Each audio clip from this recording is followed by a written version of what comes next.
How is talking about sex like whale watching? Well, last month my husband and I took a bucket list trip. We went to Maine and we were so excited. Ooh, we're going to see whales, right?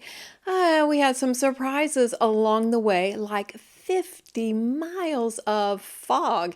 In all, we went 70 miles out. It was crazy. But while we were in the fog, a little worried about motion sickness, getting splashed and wet and cold, we wondered, would we ever see the whales?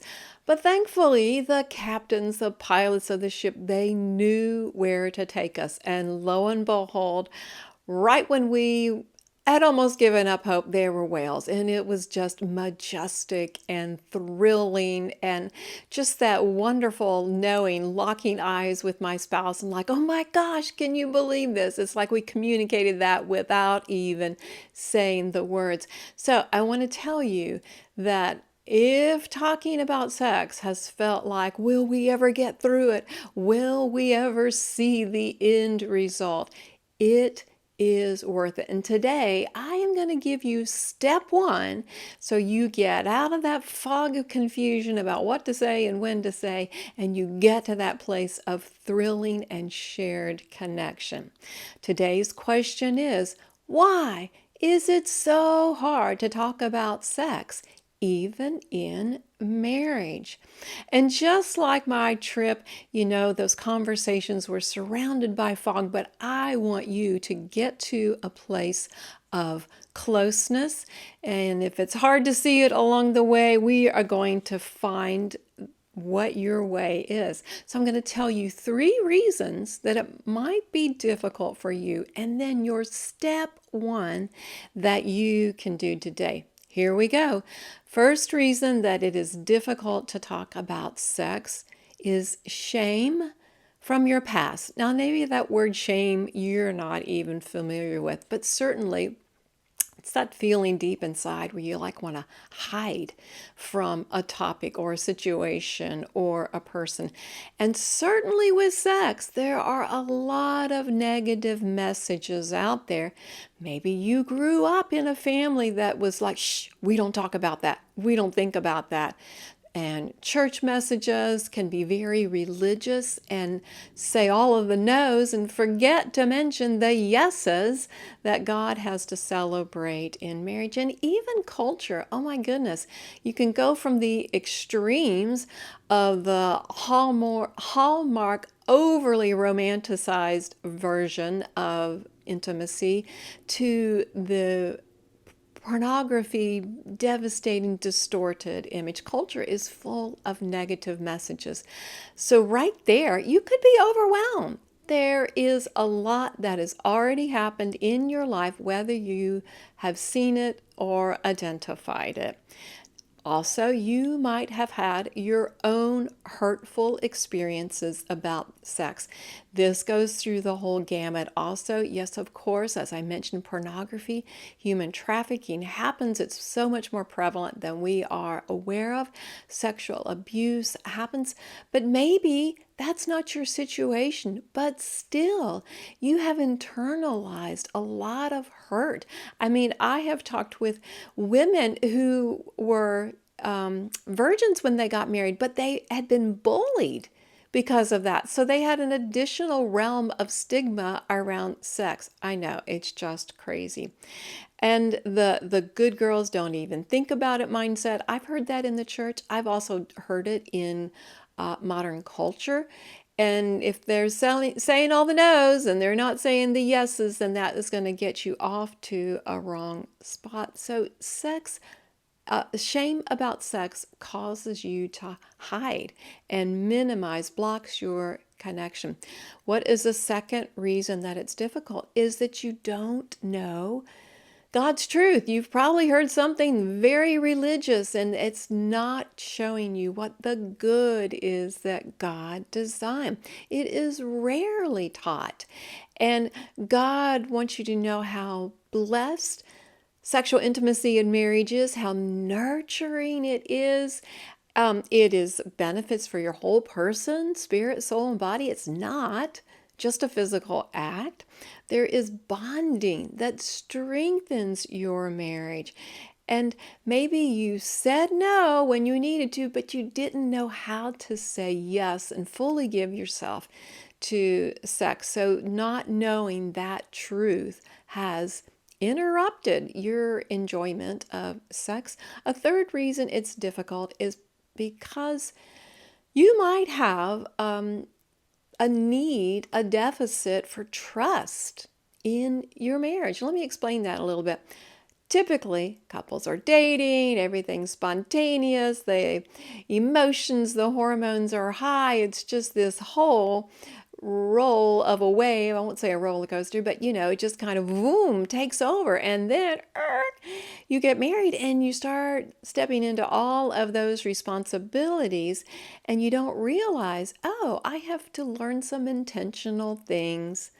And that means opening up even when it doesn't feel easy or natural.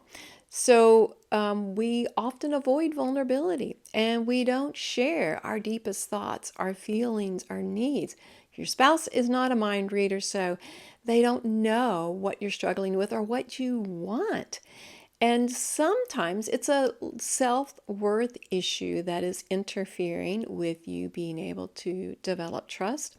If you don't know trust, then you will never have true intimacy in your marriage, spirit, soul, and body. You will have just reduced it to a physical transaction, and that is not at all the way God designed it to be for you. So you may be deer in the headlights. Oh my gosh, she's just giving me some bad news here. Well, I want to give you good news right now. If you're curious, how do I see sex? How have messages from my childhood impacted me? Well, I have a free quiz on my website. Is what's your intimacy type? And you can get that link here below, and the quiz will give you immediate results and immediate steps that you can take to begin to improve your intimacy. But I also promised you a first step that you can do today, and here is what it is. I'm going to say it slowly. Get a vision for what open and healthy conversation about sex with your spouse could be. Because if you can't see it, you can't reach for it.